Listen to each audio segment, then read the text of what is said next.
There are too many men taking their own lives. Like something's broken. And I know that neurodivergent people, certainly undiagnosed neurodivergent people, are a good portion of those because they don't understand themselves. And it just makes me very sad because they don't see another way. Yeah, there's too much of that happening. And so the more aware that people are of neurodivergence, the better. Welcome to the Hidden 20%, our neurodiversity charity on a mission to rewrite the future for people who think differently. Together with you and an eclectic range of brilliant guests, we can break the cycle of silence by smashing outdated stereotypes, exposing the myths, and sharing the most up-to-date truths about what it really means to be just different, not deficient. The best way you can help is really simple. Subscribe so you never miss an episode, and if you can, donate to our charity through the link below. Enough preamble. I'm Ben, your host. Let's get into today's episode.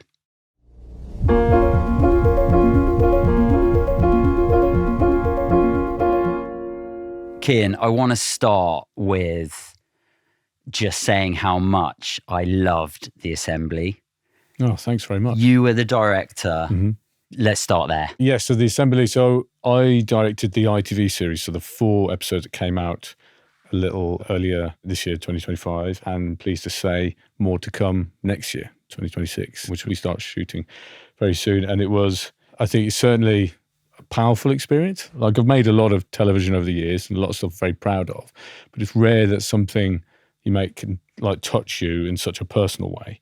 And I've found that for everyone working on it, really. It means more. It means more than most things you work on. And I can't really put my finger on why that is. If you've watched it, you feel that like human connection with the whole thing. And for those listening, watching, that haven't seen or heard of The Assembly, you give us your version of what it's about, and then I'd love to just give you my thoughts on it. Yeah, of course. So The Assembly is an ITV series where around about 30 autistic, neurodivergent, learning disabled people interview a major celebrity or public figure. It's all in the round, so everybody forms what is ultimately like a large circle, and the celebrity just sits in the circle with them. All in this big open space. We shoot with cameras all around them, so you see all the cameras in the back of the shot. Everything's very stripped back and very honest. It's very lightly produced. Like, everybody is free to ask whatever they want to ask, and quite often they do. And it's a complete surprise to all of us at the monitors. And you just have to ride the wave of whatever happens, really, because it really is anything goes.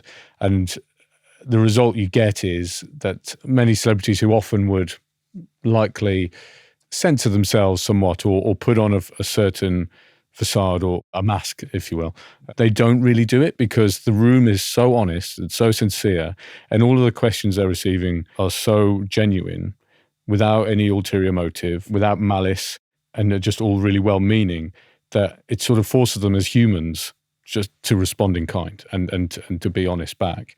And so it really strips away any sheen of celebrity and any facade, and you just get the real human. Give us a sense of sort of behind the scenes. How did that series come about? How was it chosen that Michael Sheen was going to be on there, or how were guests selected? Give us a sense of that. So I'm like a hired hand on The Assembly. So I come in to direct the episodes. In terms of the casting of the guests, I'm not as involved in that process. The good producers at Rockadale Studios do all of that. But I think the impression I get is, they like to get people on who will be a genuinely good interview. I don't think there's any factors taken into account based on who's interviewing them.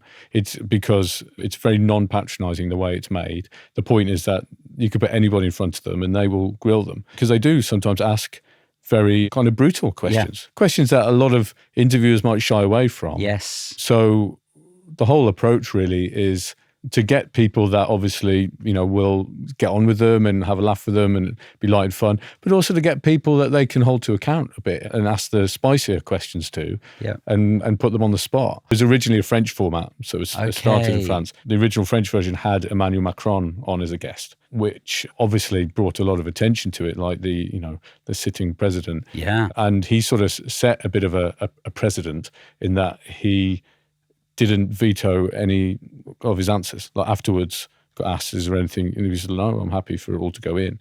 And you sort of feel like no one else really has a right when a sitting president said no. Exactly. To just say whether or not they ever do or will, I don't know. But I think it's good for people to embrace what it is, and then it's a slice of reality and honesty, because actually they will come off better for it. Danny Dyer was one of our guests in the first ITV series. And if you've seen that episode, in particular, it's just really powerful because he's completely real with them. And I knew he would be when he got confirmed as a guest. I knew how brilliant he would be. And he was. He sort of thankfully surpassed my estimations. I was worried I was expecting too much. And it wasn't going to be as good as I thought, but it was even better. And you've got series 2 that's going into production? Yes, series 2. At the time of recording this, we are shooting the first episode in just a couple of weeks' time. So not long at all. And I'm not sure when they will air, but it will be at some point next year in 2026. What did you take from that experience? Well, professionally, a lot. It was a really good experience for me, but I took a lot more personally from the experience of the assembly, because for the last 2 to 3 years, I've been questioning whether I'm autistic myself. My wife probably questioned it the most. She'd raised it a few times with me because of things that presented mainly personally at home, and at least I thought weren't as obvious professionally. But then I started talking to people who are friends through the industry, people I've worked with. And one in particular, I asked her, said, have you ever wondered whether I'm autistic? And she sort of went, well, yeah, very much in that way of, sorry, were you not on that page? I was the last to know too. Yeah. Well, were you the last to know as well? Yeah. So I was like, oh, okay. I was sorry, that was just accepted, was it? And then she mentioned that somebody else that I'd worked with separately, but she was friends with, that she'd mentioned it to her once. And she said, well, of course he is. Yeah. Of course he's autistic. And then I met that person and said, I heard that you said this. And she obviously was a little bit embarrassed. She's like, oh, well, I mean, I wasn't saying it bad way. I just thought, that was assumed, or I just thought you knew. So it obviously was presenting itself professionally. Yeah, isn't that interesting though, that I've not really probably properly thought about the fact that, well, someone told me when I was in rehab, when I was 21, that what someone thinks about you is none of your business. Oh my God. Unless I can't believe you said that. They tell you. Yeah. But my wife said that to me for years. And it's such a brilliant, it was literally life-changing, my wife's telling me that. It's just so weird you saying that. Wow. I guess I try to not think about people are thinking about me, but I'm just listening to you talking about that. It's kind of like, oh, well, people are walking around thinking Céin's autistic. Yeah. But it's not spoken about. And it's sort of like, yeah, of course. How did you feel about that? It's a mixture of emotions. Like my wife had to say it a few times before I'd really sort of pay attention to it, which is bad because you should always listen to your wife. Yeah. And I'm slowly learning that the more I listen to her, actually. The better it would have been if I just listened to her earlier.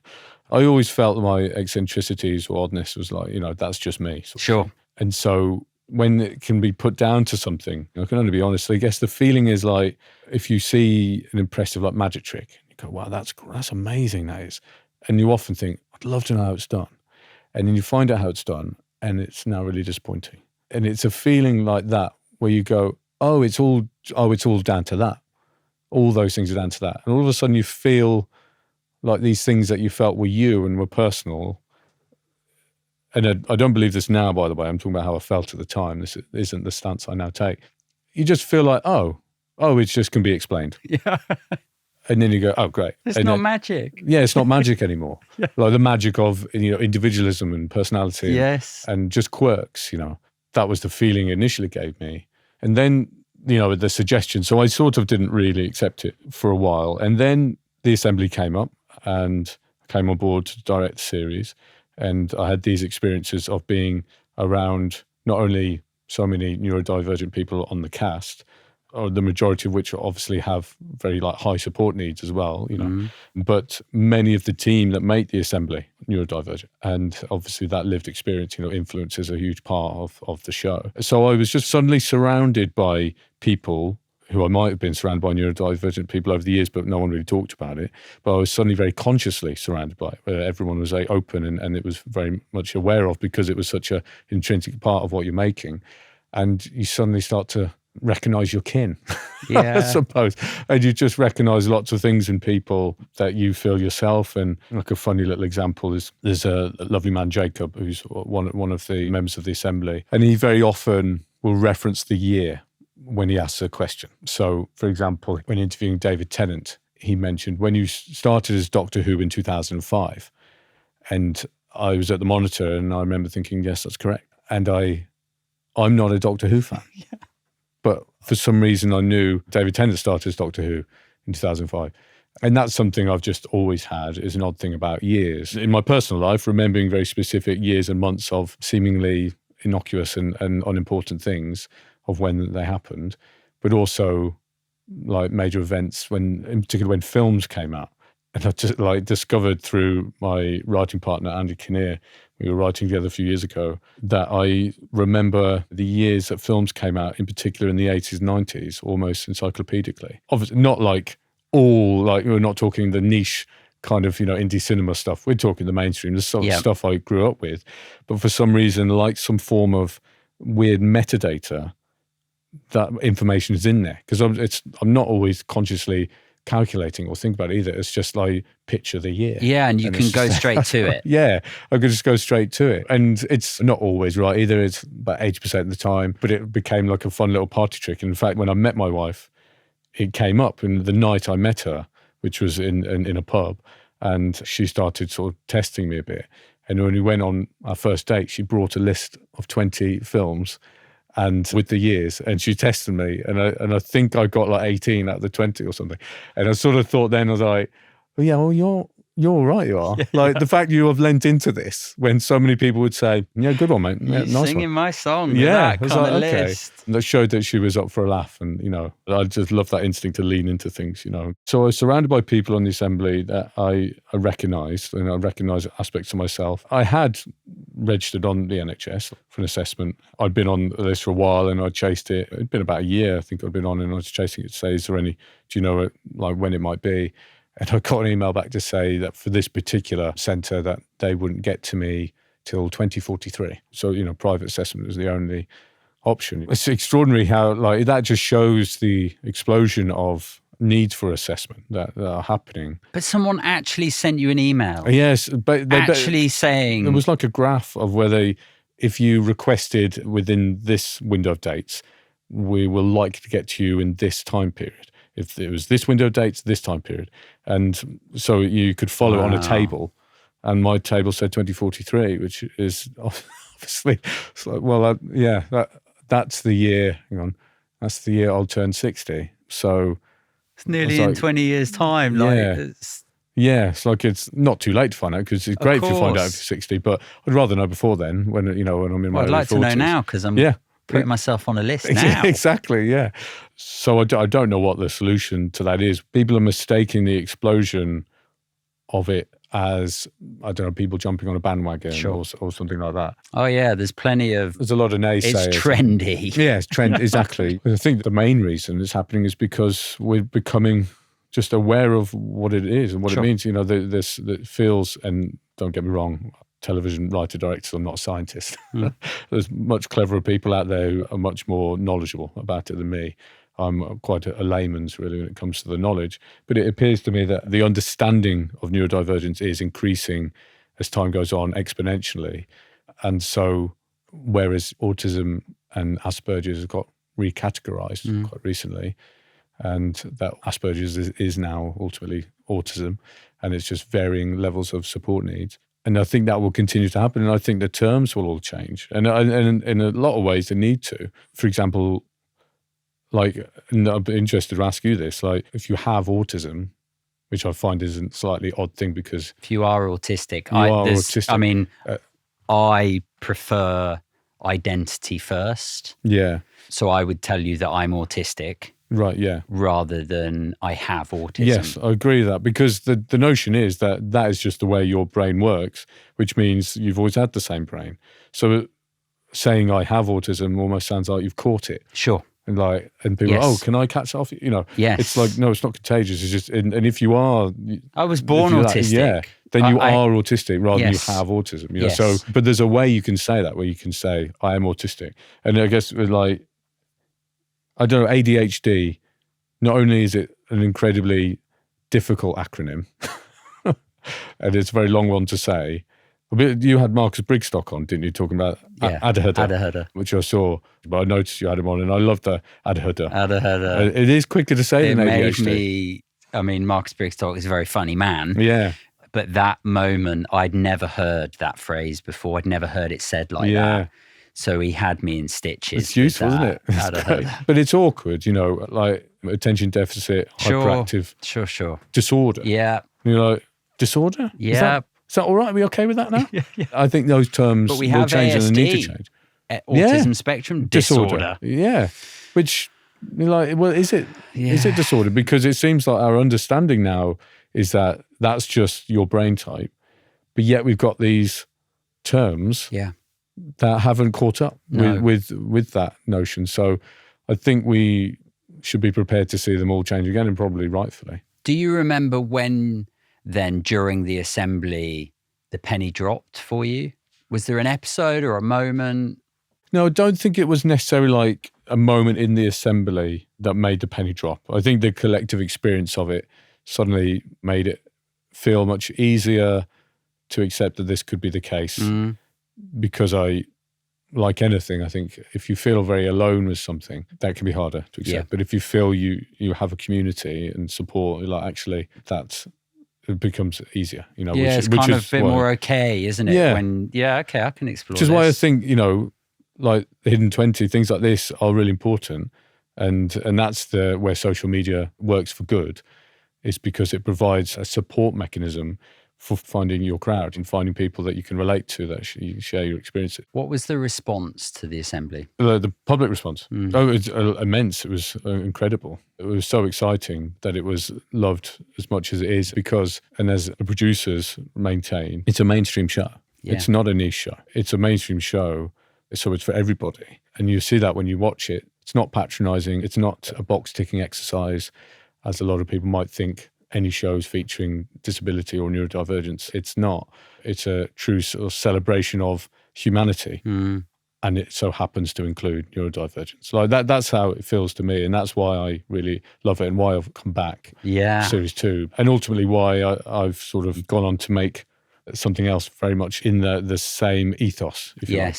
I mean, I cried in the Michael Sheen episode of the assembly. I just found it so, I don't know, profound, like so pure. Yes, yeah. And just so brilliant. I'm so glad it got the airtime it got. I'm so glad there's going to be a second series. Yeah. And the format, I just think, for a community and a kind of group of people where telling the truth is really important, and being blunt and direct and saying how it is part of our makeup. Yeah, just such a great format, such a clever way of doing it. And yeah, thank you. Yeah, well, no, it's a pleasure. And as I say, I'm not the mastermind behind the assembly. You know, I'm very much there to do my job, which is to capture it on camera in a way that represents what's happening in the room, which has its complications. You know, there's over 30 people, with the guests, it's over 30 people to film, but with about 6 or 7 cameras. So that's a lot of faces to try and cover. Yes. You know, so it does have its challenges, which I enjoy. I love that challenge. And being autistic, now that you know that you are, how did you find the process of the unknowns, the changes, the kind of unpredictableness, I guess, of that kind of format? Yeah, interestingly, that's always been my safe place. A TV set is like a safe place for me, which is odd, because I think a lot of people would find them intimidating, stressful, highly pressured, which they are. But when people talk about flow. Yeah, you're in your zone. Yeah. That's what I sort of get when I'm directing. It's a really happy place for me. You don't like paper on set. I read that. You like... Yeah, that's right. Yeah, you like an iPad. And do everything via an iPad. People often try to hand me bits of paper. I was like, can you send me the PDF? Sorry, I can't. Obviously, it's better for the environment, but I can't pretend to be an eco-warrior about, and that be the reason I'm doing it. It's not. Like, it is because practically a big part of my autism is routines and structure. And I have my set routines of doing things. I'll give you an example. We once filmed a trailer for Made in Chelsea that needs to be set in the jungle. So we need to shoot this in the UK. How do we shoot in the jungle? We go to Kew Gardens and we'll shoot in one of their giant greenhouses with all these tropical plants. But we needed some shots of feet walking, like in the jungle, and seeing the ground. But you're not allowed to walk on the beds in there because they're protected. Sure. So we're like, okay, so we need to find a solution. We'll shoot those outside and we'll put in a few plants and stuff, buy a few plants, put them in foreground, and we'll shoot that on the ground outside. No problem. Shoot it all indoors in the morning. Come the afternoon, after lunch, sun's still out, glorious, be perfect. Someone said, have you looked out the window? Only about half an hour after lunch. Someone said, have you looked outside? I was like, no, why? And when I had a look, and it was the beast from the east, that huge snowstorm we had. Okay. And the immediate feeling I got was excitement. I was like, oh my God, that's such a brilliantly horrible problem, because we need to shoot a jungle scene, like jungle shots in We're already shooting snow. Jungle in the UK. That's already a challenge. That's already a challenge, but now it's covered in snow, like really thick, because it just came like so thick and fast. And that was the point I realized I enjoy problems. I enjoy problem solving on set in the same way I love logic problems and cryptic crosswords, anything that has sort of a structure of solving. Yes. What about at home though? What about when you're not working? Those sorts of changes of plans, changes of awful. Routines. Yeah, I'm with you. Well, yeah, awful. In the work environment. But what I wanted to say on that is that going wrong. So ultimately, the beast from the east destroying what needed to be a jungle set. That is less stressful for me than someone coming and handing me a bit of paper. Yeah. Because handing me a bit of paper that I now have to go between that and my iPad, much more stressful. And, and that was kind of a bit of a tell as well, in a way, because that shouldn't be stressful. It's just a bit of paper.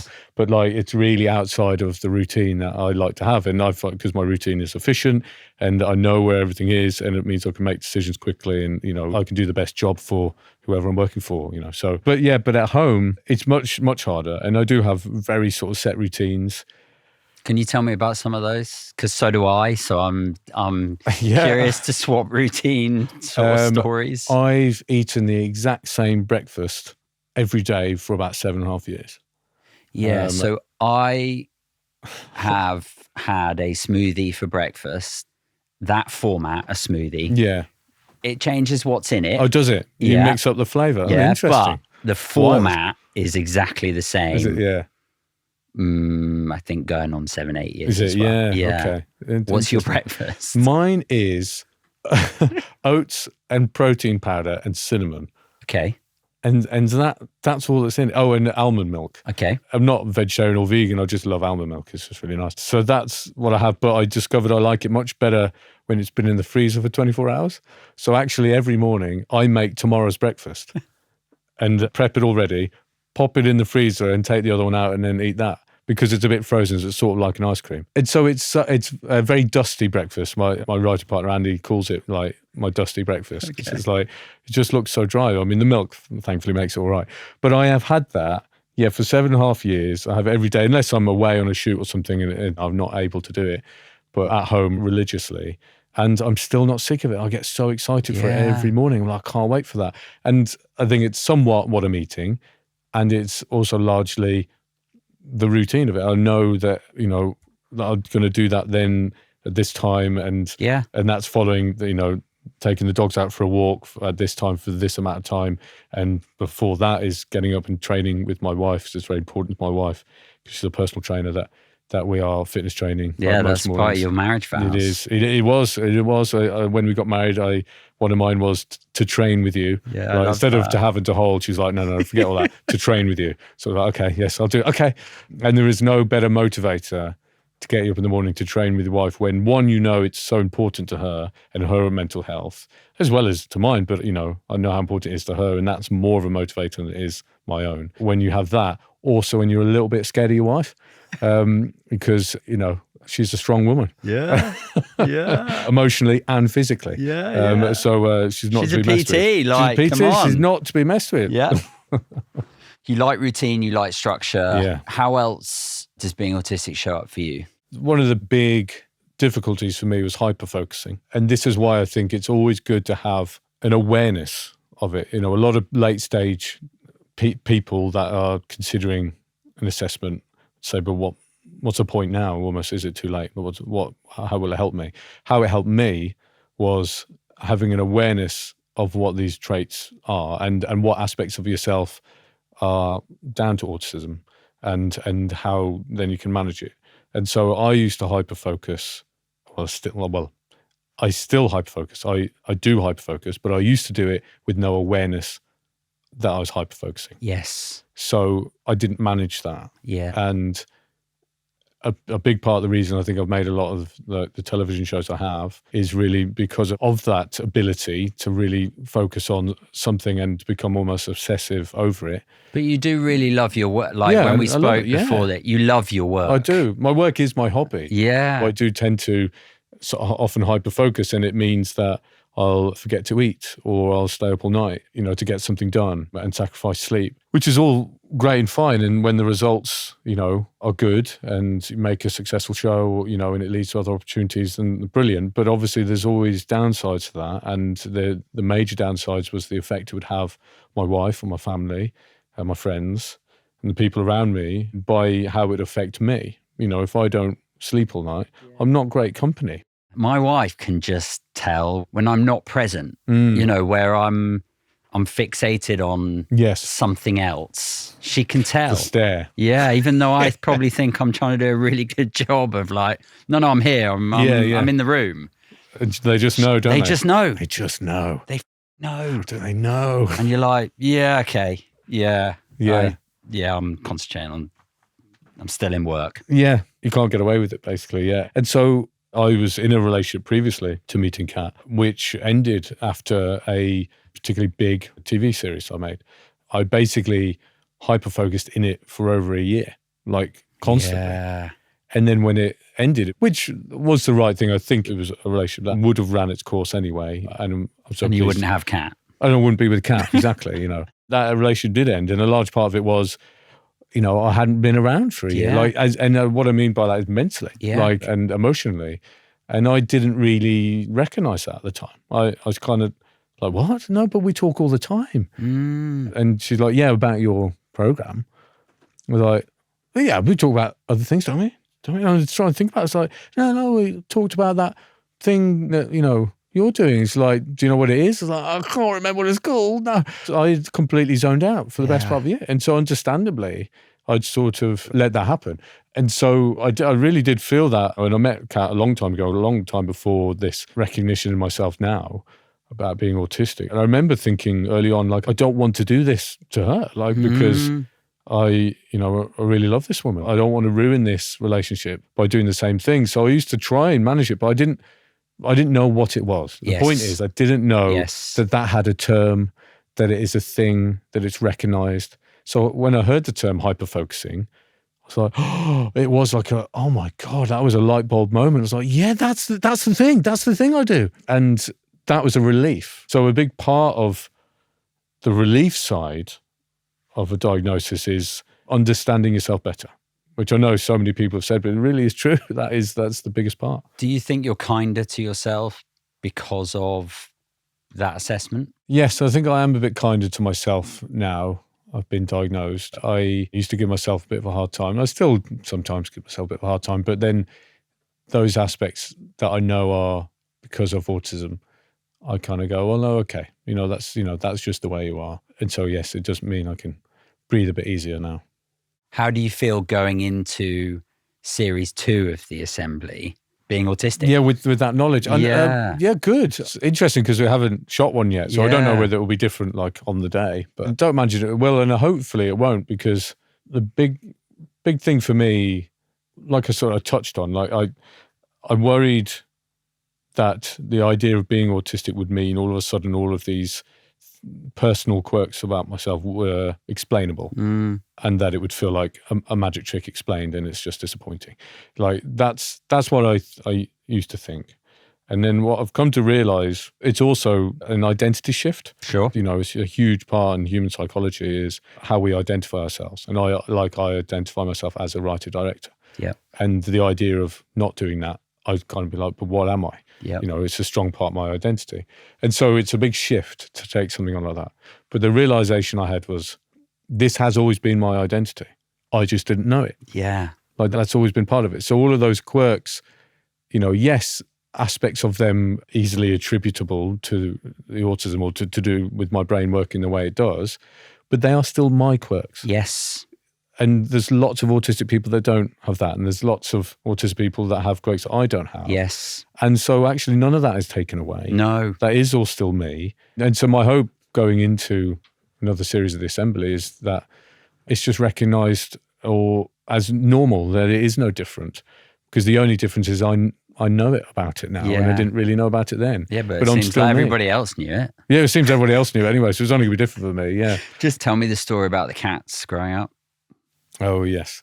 Yeah, so obviously, you know, when you're going through an assessment and everything, aspects of your childhood and stuff come up. Thankfully, my parents are still with me, and they were really brilliant in that process, in highlighting aspects of my childhood. And one of the things that my brother actually raised, he remembered, my parents didn't remember. He was like, well, do you remember when you used to have to say goodbye to the cats every day before we left for school? Like you had to do it religiously every day and stroke them. I was like, oh no, I don't really remember that. He said, well, you think it was fine, but we had 15, which we did because my mom really loved cats. I would be running around the house trying to find all 15 cats to stroke them and say goodbye. And everyone would be stood at the door saying, we have to leave, we've got to go to school. And I'm running up the stairs going, oh, I can't find Sylvia. You know, so I was like, no, didn't remember that. And there was lots of like, thankfully, mostly remembered it fondly, humorously, like in terms of the stories from my family. If we went to a restaurant, like if we're on holiday or something, I would often ask for like the table next to us so I could sit at that table by myself. You know, and it wasn't because I'd fallen out with my family or didn't like them or anything. My mum said I would sit at that table smiling over at everybody else, like I was still with them. But it was really important to have my own table, which is awful. Like now I think, Mum, Dad, why did you allow that? Like you'd think, who do you think you are? Who do you think you are? Exactly. Like that's terrible. But bless them. Like my mum and dad have always been so lovely, so supportive of all of my quirks and eccentricities and dreams, I suppose. Like they always supported the idea of me going into this work, even though it's not in my family. I'm from a Midlands family, very normal. They were market traders when I was growing up. I used to work on the markets with them. You know, that was my background growing up. No one had a background in telly. But yet, when I said I'd love to do that, they were always like, well, go for it. You know, they always supported it. And it was the same for all those kind of quirks, really. They just always embraced them as part of who I am. And maybe in some ways that made it less noticeable because it made things easier for me. Why TV and writing for you? Because you started doing a lot of this very young. From learning about you were just like drawn to it and just started doing things. What was it that attracted you, and where do you see autism within that? Well, it's an obsession with creativity. I realised that unless I'm doing something creative, I'm sort of not at peace.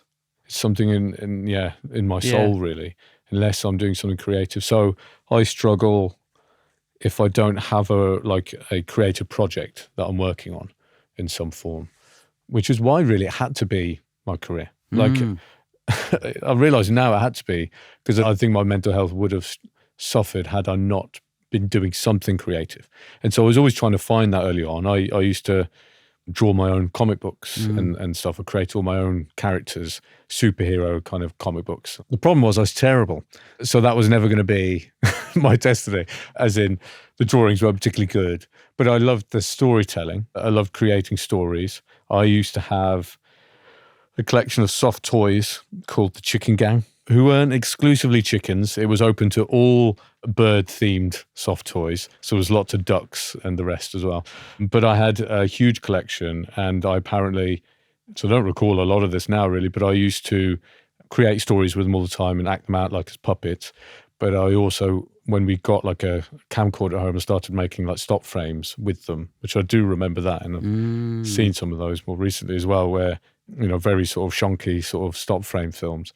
And so I was always obsessed with storytelling. And so when we got a camcorder, that like opened that up really. And that went hand in hand with an obsession with films. And I was always regularly visiting the video shop, you know, as was our Netflix at the time.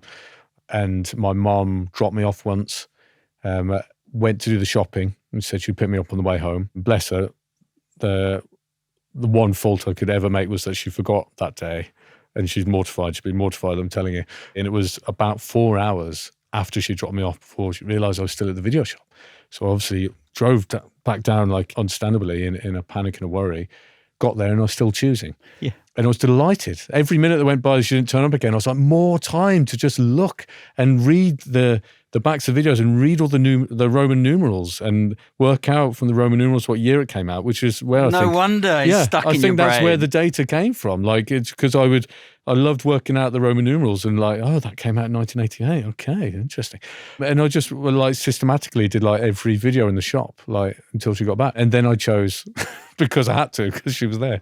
So it was just an obsession with story and film, and that all came together. We got this camcorder, and my younger brother Tig loved acting, and so he became like my muse, and we would make silly little films. We had an alligator, Lilo, you know, like inflatable alligator from like holiday once we brought home with us.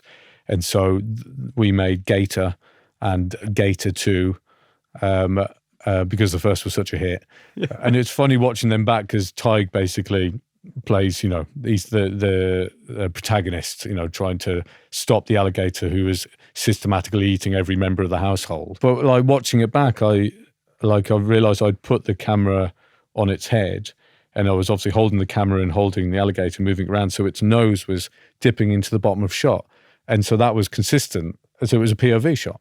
And I was obviously doing that because I'd maybe seen that in something, but I thought that's funny. Like, it showed there was a passion, or, you know, for experimenting with stuff like that. How old were you here? I guess, what would have been? Maybe 8, 9, possibly 10, possibly kind of around that time, I suppose. Because I can absolutely see you talking about how you would make plays, productions, you know, video camera, make up characters, name them, etc. All plays in, I can see anyway, stepping back to your new series, Playtime. Yes. Yeah, that's interesting, actually. Yeah. If I do my little psychotherapist type analysis very amateurly. It's good. Thank you. I don't think I noticed that myself, to be honest. Maybe you've uncovered something there, yeah. Tell us about it. Playtime is a new show for ITV. It's a single like pilot, if you like, where it's all about 6 neurodivergent comedians who enter a primary school to perform a play. But they have no idea what the play is going to be about because it doesn't even exist yet, because they're going to get all of the ideas from a neurodiverse group of 6 to 8-year-old children from the school. And so they have these lovely conversations with the kids where they get all the ideas from them, characters, settings, catchphrases, you know, story elements. And then they had what was arguably not a lot of time to throw all of that together, piece that together from the story and how all the characters play out and who the protagonist is and what are they trying to achieve, while throwing together their costumes, the props and everything. Probably about 90 minutes, I think, is what they got all together before the school bell went at 3:30 and all the children and their parents came into the school hall and they watched the comedians perform it on the stage. And what's lovely is in particular, is seeing the children's reactions to their own ideas coming alive on the stage, being performed by brilliant, professional comedians and actors. That's really special. And that's what was really special for us when we were developing the concept and that came through. We're like, well, that's the heart of it, I've watched it. I think it's brilliant. It made me laugh and well up. And ironically, it made me well up when Stuart was booed. And I tell you where it took me right back to. That's interesting. It took me back to being, I must have been 9 or 10. I was in a school play and I was the devil. Right. And I had, black cape, black makeup, horns, pointed tail, the whole kind of shebang. We'd done our dress rehearsals, no audience, obviously. And then it had got to the day, and you got probably, 150 people in the room. And it got to my bit, and I walked out, and 150 people booed me. And of course they did, because I was the devil. You're the villain, yeah. But I wasn't expecting that. Oh, no. And so, I don't know, I just found that... Oh, that's so stressful. Yeah, just found that... So did you feel it was a judgment of your performance? Yeah, I don't know. I just wasn't... And so, I don't know, when Stuart came out... Oh, sorry, so it took you back there. Yeah, he's the baddie. He's the Dark Lord. And I found Stuart very funny. But yeah, and then... We learn at pantomimes and all the rest of it. We boo the baddies, right? And that, just instantly shot me right back. Yeah, how funny. But I thought the premise of having comedians being the adults and them just being funny because they're comedians was brilliant and under time pressure. And it was just lovely to watch the kids and their literal ideas, literally what they said.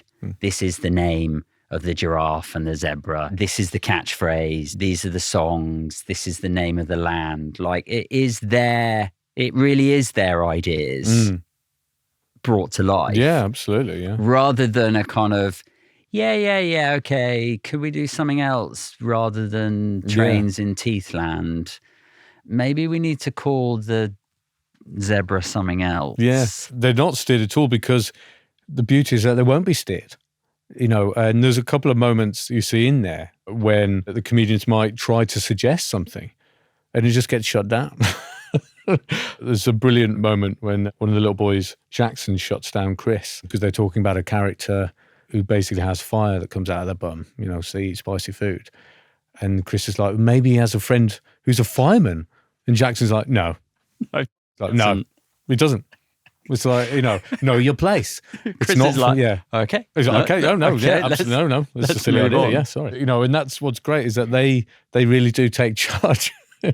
And what the comedians do is obviously weave together, because it's not that the children are all in one space, like writing the play together. They're having separate conversations and then having to pool all of these characters and references. And what's satisfying about watching the play is that given that it's all thrown together so quickly and from such disparate ideas, that it's shocking how much sense it makes. Yeah. It really is. And it really impressed us. And that's why the cast was so brilliant, because they're sort of like a heist team in that each member has their individual skill set that they bring to it.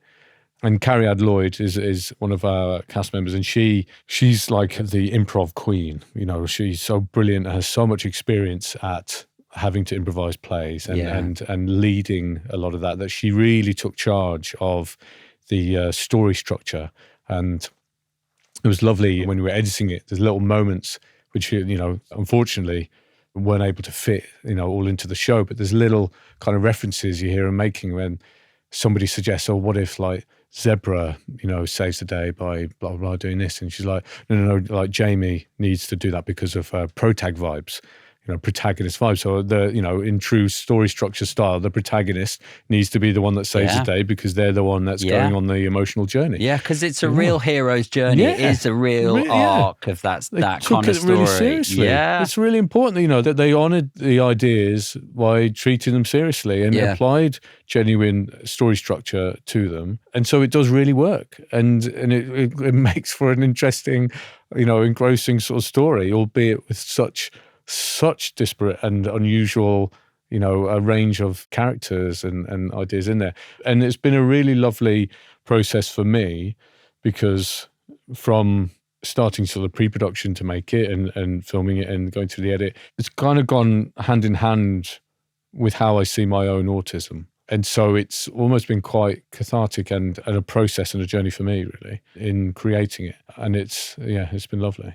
I loved how it's not trying to be education on neurodivergence. No. I think there's a little bit of upfront explanation just in terms of setting context with who the cast are, who the kids are. I think I heard the word dyslexia once. I heard one of the comedians talk about ADHD. That's right. There's and then one mention, there was a lovely little clip between Stuart and one of the boys that I'd love us to have a look at and be able to show the guys watching, and then maybe we can talk about that, because I thought that was a really poignant moment within the show. Yeah, absolutely. Hi, Logan. How are you? I'm alright. I like football. Football? Who's your sport? Birmingham City. Birmingham City. I can't believe this, Logan. You're wearing white right now. You're a Tottenham fan. I'm not. You're a Tottenham fan. I'm looking at you. You're a Tottenham fan right now. I've got a season ticket there this year. You got a season ticket. Okay, so someone's doing all right for themselves. Do you know something I found? Because I used to be a Tottenham season ticket holder, and I found it really difficult going to the games because of sensory stuff, all the noise and things like that. Do you have like ear defenders? I do, yeah. Yeah. 2 years ago, I got diagnosed as autistic. I am as well. You're autistic. For years, I didn't know that I was finding all of that quite difficult. Have there been games where you've sort of been like, oh, that's too much for me, I need to sort of go to a quieter place?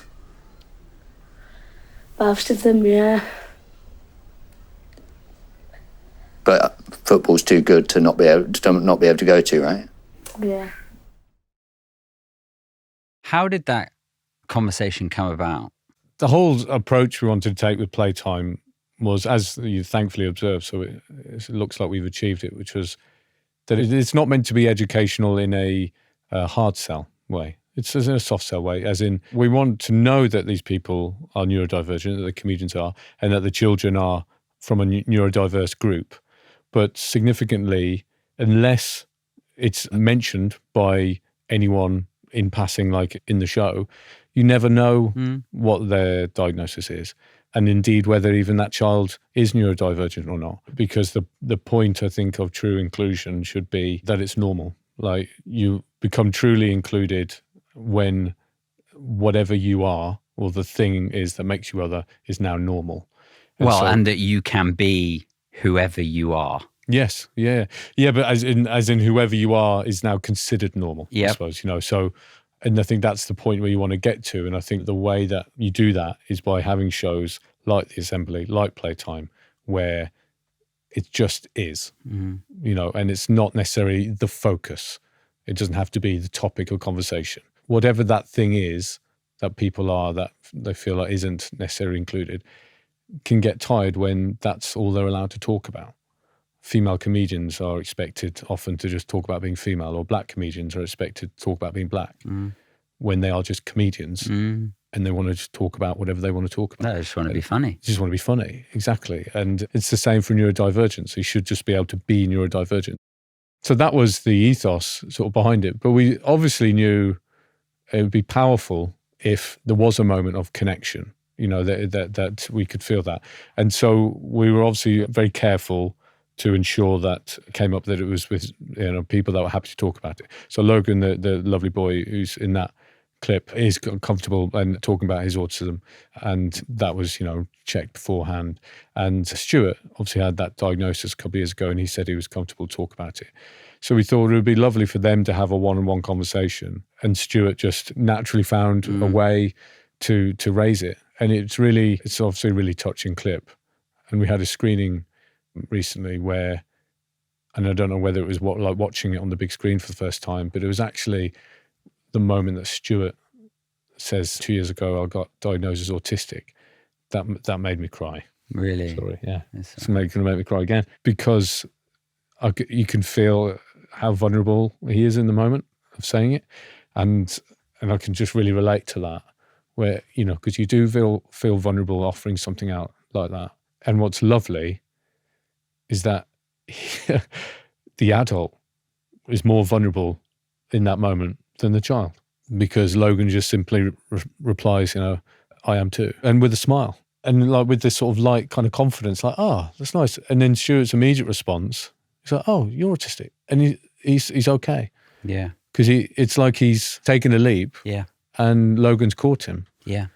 And there's something really, I don't know, beautiful about that, and encouraging in the age that we're in, that children are able to grow up with this understanding and hopefully grow into a society where that's much more recognised and accepted, because you can kind of understand how it's the late stage diagnosis, people that maybe struggle with it a bit more. Yeah. Because when we grew up, those things were the territory of, like, bullying in the playground. Sure.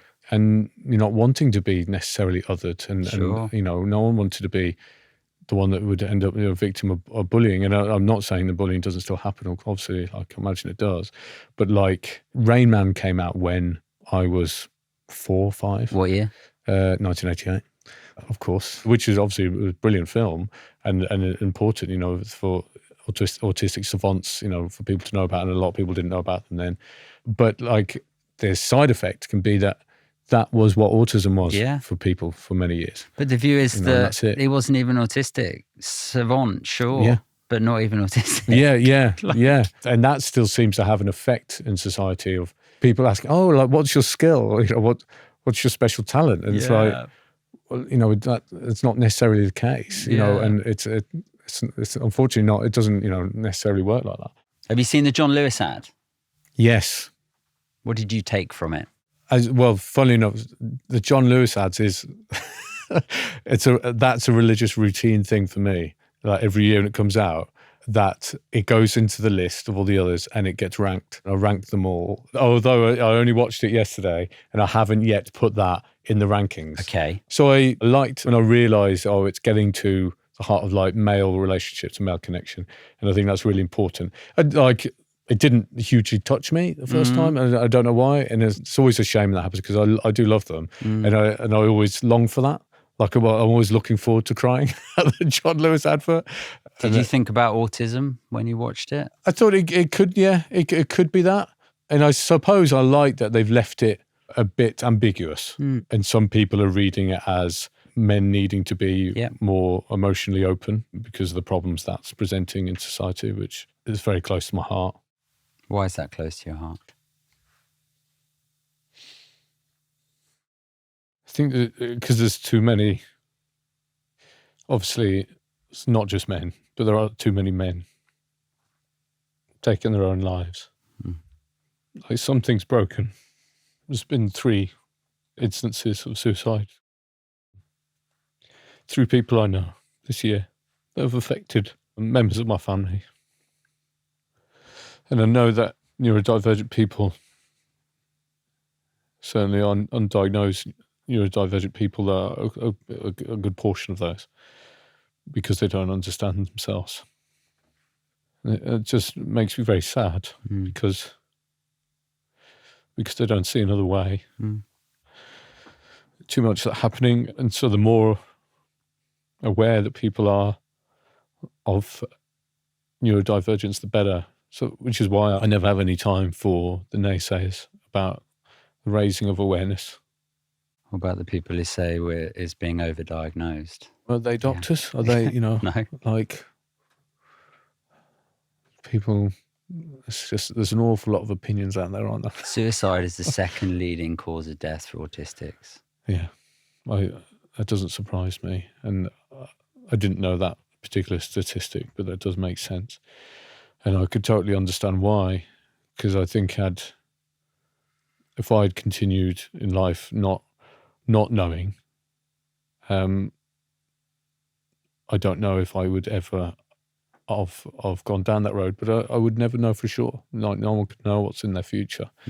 And that's the thing. There's going to be so many people, and men in particular, because lots of people take their lives, but like there's a disproportionate amount of men that do it.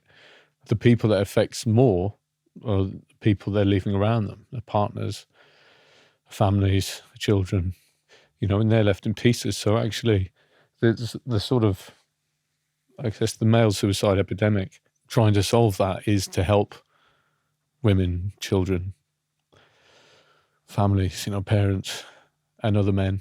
It's to help all those people around them as well as themselves, because it just leaves lives in tatters, and it doesn't need to happen.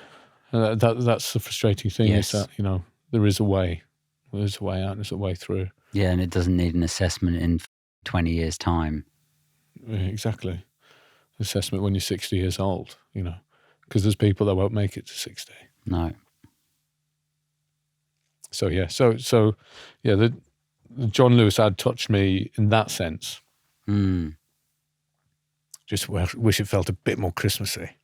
I think that was that was the main thing. I love that you watched them all, you rank them. Oh, yeah. Of course you Very important. Very important. I'm giving myself a little pat on the back, to be honest, Céin, about the Christmas ads, because I didn't know. We were only talking about it earlier. Yeah. I had no idea that you had such a strong take on it. Such a big take on it. Yeah. What do you hope for with the response of Playtime? What's the future of Playtime? And I'll stick another one in there. What's your hope for representation of neurodivergence in the media? With Playtime, much like the Assembly, I hope that people just can enjoy it as a show, and that it's if it does anything for the representation of neurodivergence, is that it may be, particularly with the comedians on there, it has that effect of, Carrie Lloyd's neurodivergent, Stuart Law's neurodivergent, Beck Hill, because then it has that important effect of going, oh, well, I just thought they were normal, and the lesson is that it is normal, because many of us are. Like the point you're making with the hidden 20s, it's at least like, that's 1 in 5. At least. It may be even more. You might have to get a whole new sign written soon. Yeah, we're going for a name change next year. Yeah. And so that's what I hope I hope it entertains and it does bring about that awareness. But the main thing really is in terms of the type of show it is, I call it a detox type program, because you can go into it with all the worries of the day or the stresses of the day and put it on, and within half an hour you just go, actually, you know what, it's all right. Yeah. And it sort of detoxes all the bad feelings out, because it's just so wholesome and lovely. Hopefully everyone has their own opinion, but not saccharine either, not sweet. Like it's still funny. Yeah, I just found it light. Yeah, light. It's just like it washes over you. It's funny and it's kind of life affirming. Like it's heartwarming and it makes you feel good. My daughter said to me last night when I was putting her to bed, River, our 6-year-old, she's like, "Daddy, we've got the nativity play." Okay, important. Yeah, that's good, Riv. Yeah, I'm going to be the narrator. Brilliant, Riv. That's great. But I might be an angel or a star. Apparently, I can choose. And you're like, yeah. Those school plays, they're pivotal in everybody's childhood, right? They are a nativity or not, but just school plays, nativity especially, it's this time of year. I think there's a point of relation for everybody there that's been in a school fucking play dressed as a donkey or whatever. Yes, yeah. Oh, that's lovely. Yeah, and so you asked about the sort of the future of it. So we're hoping to make a series and to take it basically on a tour of the UK. So we would visit primary schools and institutions like up and down country, and obviously taking in Scotland, Northern Ireland, Wales. And so we get to experience lovely local accents on children, all around the country. Because the aim of the show is through like representing a neurodiverse group that is also diverse in ethnicity, socioeconomic background, and truly encompassing of the different walks of life people are in Britain, that we get to listen to children that rarely get to be heard. Yeah. If I had to really boil down what Playtime is, it's about listening to children that rarely get to be heard. And so that's the ambition with it, and hopefully we get to do that. You are massively blowing up their balloons, and I think that's just, brilliant. Okay, thank you. Last question. We obviously have our green dot badges. You are wearing one. I have another one. People can go on our website and they can buy their 2 badges, one for themselves, hopefully, one they can share with somebody else. Support for neurodiversity. Brilliant to be yourself. I'm going to ask you who you'd like to give your second one to, Céin. I would like to give my second one to my wife, Kat. And that's because... You like cats. Yeah, I do like cats. And I'm also obviously terrified of her, obviously, as I maintain. No, I'd like to give my other green dot to my wife, Kat, because she herself has actually gone on a journey, and literally only, I think maybe 2, possibly 3 months ago, was diagnosed as being ADHD, which answered many, many questions for her and suddenly made a lot more sense of our whole relationship, our way that we connect with one another, with the blanks in my life that she fills and the blanks in her life that I fill, and how the whole ecosystem of our relationship works. And it kind of led to us to investigate, the connection of autism and ADHD people, and actually how that can often complement in this bizarre way.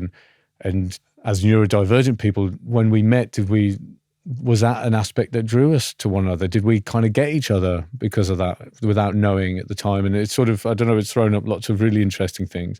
But she's had to obviously manage aspects of our lives around my autism over the years, and likewise her ADHD, without us knowing. But she's always been a great support, and sometimes I feel like a greater support than me than I might be for her. So I'd like her to have the other, actually. Yeah, amazing. And just remind people where they can watch Playtime. So Playtime is available now on ITVX and YouTube. It's part of the ITV Fresh Cuts scheme. So if you were to search ITV Fresh Cuts Playtime on YouTube, or indeed on ITVX, ITV Fresh Cuts Playtime, then it should pop up. It's a lovely watch. You won't regret it. Yeah, go and check it out so that Céin can go on tour and keep doing more fun performances. Yes, please. Thanks, man. I'm always, in the nicest possible way, happy to see men cry. Yeah, well, it's important. We should cry. We should. And so thanks for opening up and sharing your brain with us. And best of luck. Just glad to know you. I'm glad for what you're doing. And yeah, excited to kind of follow your journey and your progress. Thank you so much for having me on.